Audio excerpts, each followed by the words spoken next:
Welcome to Deep Focus, a radio show about movies and New Haven. I'm your host, Tom Breen, and I'm joined today in the studio by Brian Meacham, the film archivist at the Yale Film Study Center, and a many repeat, whatever the word for at least 6 times on the show, guest. Although we haven't had you on in a little bit. So, Yes. Brian, it is great to see you here in the studio talking about the latest programming at the put on by the Film Study Center and hosted at the Whitney Humanities Center. So first, welcome back. It's great to see you. Yes, it's been a while. It's great to be back. So we are talking in particular about a new series that is coming in conjunction with Yale's 50 Women at Yale 150 celebration, which is kind of a mouthful of different numbers. And it's all one word. And it is all one word, no spaces. But that is celebrating 50 years of coeducation at Yale College and also 150 years since the first female students were admitted to any part of the university. To the graduate schools, yeah. Got it. Excellent. So first, Brian, why don't you introduce this series that the Film Archive is a part of that is related to this 150 celebration? Sure. So, a year or so ago when the plans were put in place to have this year-long celebration, various units at the university were asked, sort of how they could contribute, and we sort of thought amongst ourselves that it would be great to showcase some of the many films in our collection directed by women, and in particular to begin the celebration by showcasing films directed by Yale women. So we have a year-long series. So from September 2019 to May of 2020, we will be featuring in our monthly Treasures screenings, films from our collection directed by women. And tomorrow night, as part of the sort of opening celebration, which is happening tonight, tomorrow, and through the weekend, we will be featuring an event that we call Directed by Yale Women, a celebration of women filmmakers at Yale. That's tomorrow night, Friday at 7 p.m. in the Whitney Humanities Center. And we will be having films directed by alumni of the various graduate schools and Yale College between sort of the 1920s and the 1980s. So a kind of a wide range of short films. These are documentary and animation and narrative short films. And we will be having the filmmakers themselves on stage with us. So after the screening, there'll be a roundtable sort of discussion among 3 filmmakers and 1 biographer of a filmmaker who's no longer living, who will be discussing sort of the history of these various films, the history of filmmaking at Yale, their experiences as undergraduates and graduate students at Yale, and this sort of fight for legitimacy as they think of it, both in terms of new students at Yale and also as filmmakers at Yale, sort of fighting on 2 fronts. Tell me about some of the filmmakers who will be featured in tomorrow. So when we say tomorrow, that's September 20th at what time? At 7 p.m. At 7 p.m. at the Whitney Humanities Center, which is at the corner of Wall Street and Church. It's free, open to the public. This is where the Yale Film Archive hosts many of its screenings. So I recognized one name in this collection, Mary Ellen Butte, who I know you all screened an adaptation of Joyce's Finnegan's Wake that she made a couple years ago. You screened it, but this movie's probably from the 50s or 60s. Yes. But beyond that, these names were largely unfamiliar to me. So, tell me and the listeners a bit about a few of the filmmakers featured here. Sure. So we'll go chronologically in the screening, and so we'll begin with the films of Mary Ellen Butte, who was a student in the drama school in the 1920s, and then went on to begin making films in the 1930s, and made films until her death. She still had a few unfinished films that she was still in the process of making into the 1980s. And so the films that we'll be screening tomorrow are 2 animated short films from the 1930s and 40s. They are sort of very colorful, very lively. They have a strong connection between sort of sound and image. She was always interested in seeing sound. And one is animated by Norma McLaren, the well-known Canadian animator.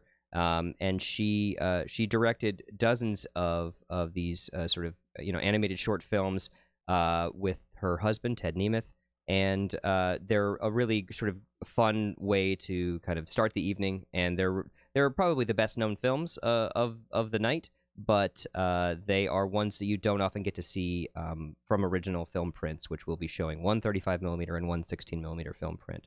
The other two filmmakers who will be there tomorrow night are Phyllis Chillingworth, who was a graduate student in the School of Art in the late 1960s and made a couple of animated shorts. She'll also be presenting a couple of really interesting films. They are two trailers for films that don't exist. So the woman's name was Carolyn Lamont. She sadly passed away, and her films, her trailers, went to Phyllis Chillingworth, who then donated them to us. She was a fellow student in the School of Art, and she made trailers for film adaptations of Vonnegut's Cat's Cradle and Hesse's Demian. And so these are films that don't exist, but we have the trailers for them. Only the trailer was made as part of Carolyn Lamont's thesis project for her MFA, and so Phyllis will be introducing those films and telling a little bit about Carolyn and her legacy as well. And then Alexis Krasilovsky, who was one of the first undergraduates, she transferred into Yale in the late 1960s, in 1969, when Yale officially went co-ed, and she made in 1971 a documentary short. Well, documentary. It's sort of a hybrid film called End of the Art World, and it features footage of Andy Warhol and Roy Lichtenstein and Jasper Johns and a number of other artists, Michael Snow. And so it's a really fascinating film, both for its content and for its form. And Alexis will be joining us tomorrow night as well. And then finally, Sandra Luco, who is a graduate of Yale College and also teaches in the School of Art. She made a short film at Yale for her thesis project, which was about a unknown or little-known skater named Tanya Harding, who she knew growing up, and that film Sharp Edges was actually sort of later adapted into I, Tanya. And so the film we'll be showing of hers, as Sharp Edges is fairly well available, is her first student film she made at NYU in her graduate film program. And so we'll be showing one of her films to sort of cap off the evening and really sort of showcase the difference and see the perspectives of these different women from, say, the late 1960s to the mid 1980s, to see what had changed at Yale, to see maybe what hadn't changed, and to just sort of talk about their experiences. So it should be a really interesting evening. That sounds fascinating. Oh man, I can't wait for that. Now, why did you choose to focus on these? All broadly seem to fall under kind of an experimental film category, whether it be Mary Ellen Butts or these trailers for movies that never wound up actually, maybe were never even intended to be made. These projects. Is this just a matter of many of the films made in academic contexts tend to push the boundaries of form? I mean, because I know that part of this screening series that we will talk about in a second are more conventional narratives directed by women, whether by Jodie Foster or Julie Dash or anyone else. When you were looking into female filmmakers associated with Yale, did you find that many of them just happened to be kind of at the forefront of 60s, 70s, 80s avant-garde? Well, I think, the place and time when these films were made, there wasn't room, there wasn't funding, there wasn't time for, a student essentially to make a lengthy feature film.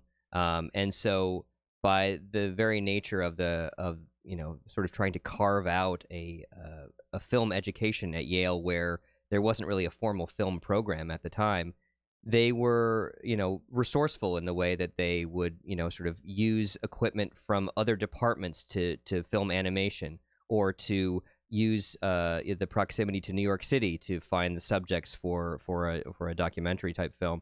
And so I think the nature of our collection is also very sort of animation, experimental, and documentary focused when it comes to the Yale related material. And it also has to do with the era, that was sort of Hollywood was a long ways away, and I think people were reacting in many ways against sort of conventional narrative features, and finding ways to tell stories through animation, through documentary, through experimental films, was just sort of what was done at the time. And so it's a combination of all those sorts of things, just looking at the material we have in the collection and finding out what would make an interesting program. Could you tell me a bit more about what you learned about the Yale Film Archive's collection? I mean, these thousands of prints that you oversee and are constantly kind of curating screening series based on, as you were going through what the Yale Film Study Center has, and with a focus on not just Yale affiliated female directors, but female directors more broadly. I don't know, what did you learn anything that I don't know struck you or surprised you about what Yale has in terms of female directed films? Yeah, I mean, as far as the Yale-related material, I before coming here, I had known about the films of Mary Ellen Butte and knew that they were here, and that's a real sort of crown jewel in the collection. And so that was always something that I definitely wanted to include. Beyond that, all of the other films that are featured in tomorrow night's screening, have come here since I arrived, and really in the past 2 or 3 years, as part of a sort of focused effort to uh, improve the diversity of our collections, and to really reach out to filmmakers, whether they're still filmmakers or still involved in film or the arts at all, or they've completely moved on. We have been trying to seek out their films that were made either while they were here or somehow connected with their time at Yale or influenced by it. And so to be honest, we really didn't have that many films in the collection before 2 or 3 years ago, directed by Yale women, and so we've really been trying to bulk up that collection. As far as the general collection and the rest of the series, it is sadly a fairly small list of films now, directed by women, for a variety of reasons. One of which is just the availability of 35 millimeter prints in general, and two is just the sort of the ratio of men to women filmmakers who have been given the chance to make a feature film, essentially, and to get that film out in circulation to the point where it can then end up in an archive. That said, we've also been seeking out in the last few years a number of films, or a number of directors who we've sort of targeted. And so, the Jodie Foster film has come into the collection in the last few years. Chocolat, the Claire Denis film that we're screening in December, that is a new addition to the collection. And so, many of the films we're screening in the spring are also new. And so they're both part of these sort of recent efforts to kind of bulk up our collection in terms of filmmakers who haven't been previously represented in that collection.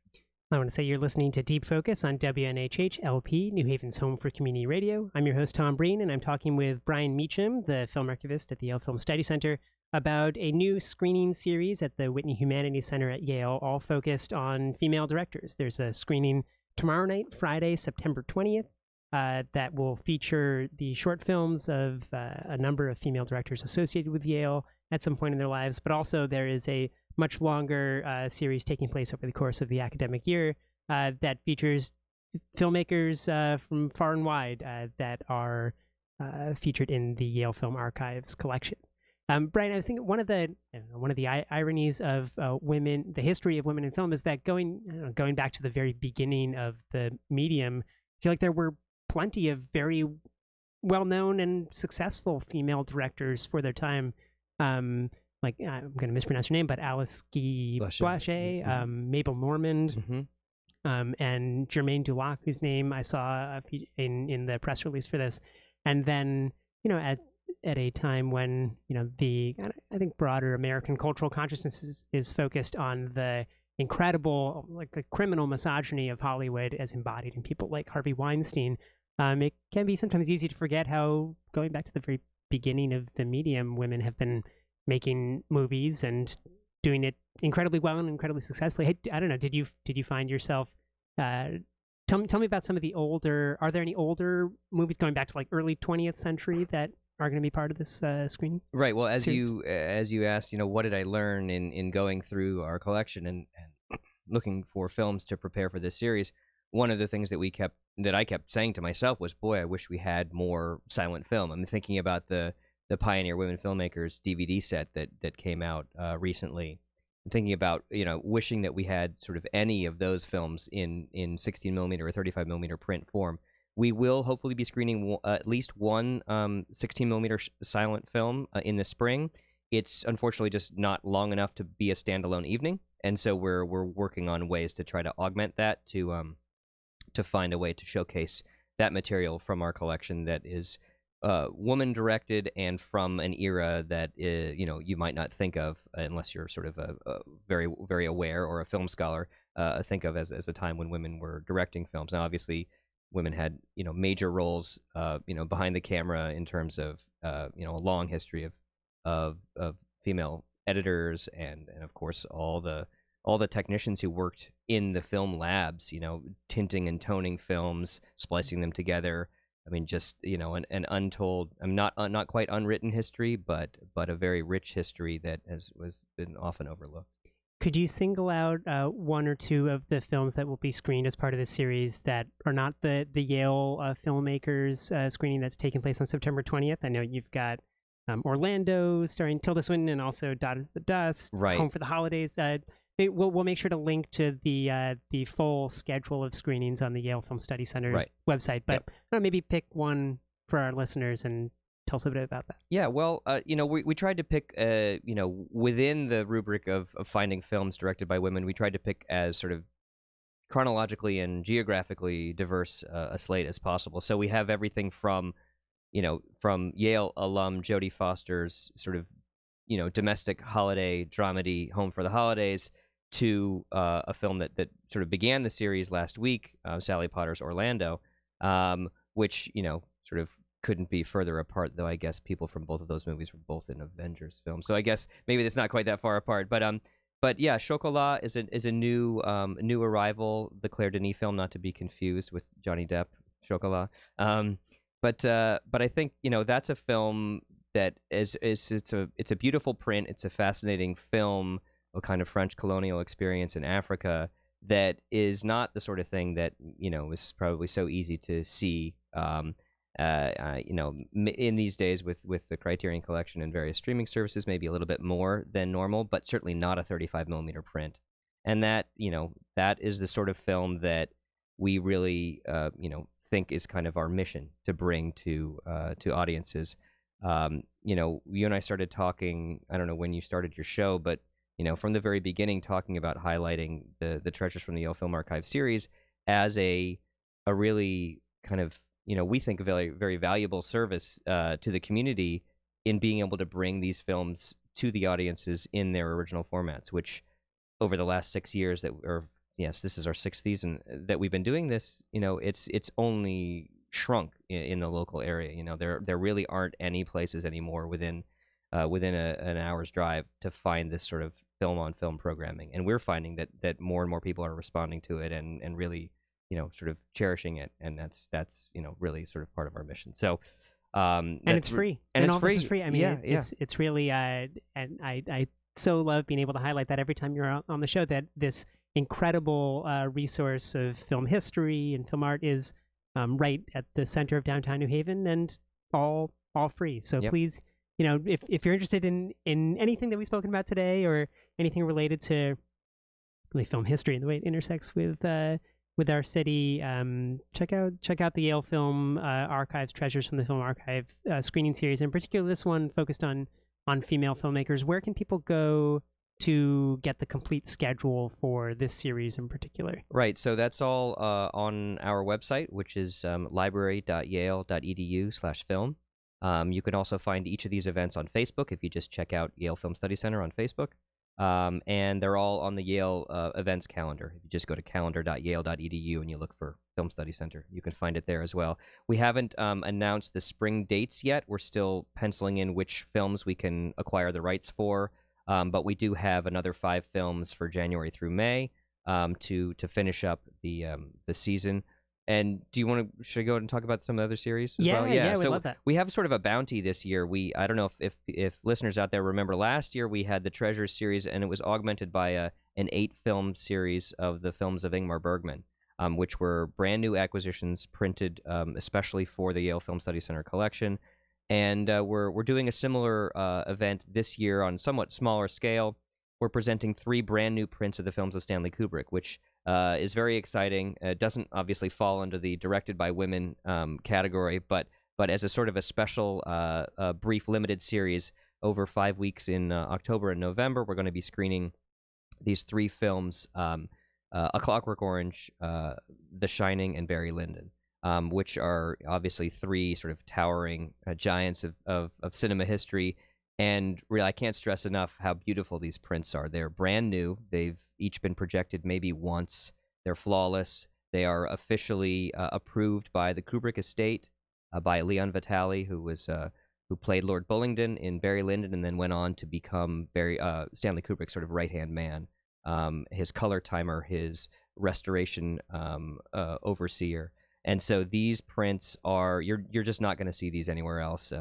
And I really highly recommend that people come out. Those will be October 10th for Clockwork Orange, Halloween night, October 31st for The Shining, and Thursday, November 7th for Barry Lyndon. Again, those are all at the Whitney Humanities Center and all free. And if you've ever seen any Kubrick movie, but in particular Barry Lyndon, these are meant to be seen on the big screen. Yes. So you really cannot have the true Kubrick experience with us. I mean, I was fortunate enough to see Barry Lyndon at Whitney Humanities Center, I guess an earlier print that you all had a couple of years ago. And yes, it is a mind-expanding experience.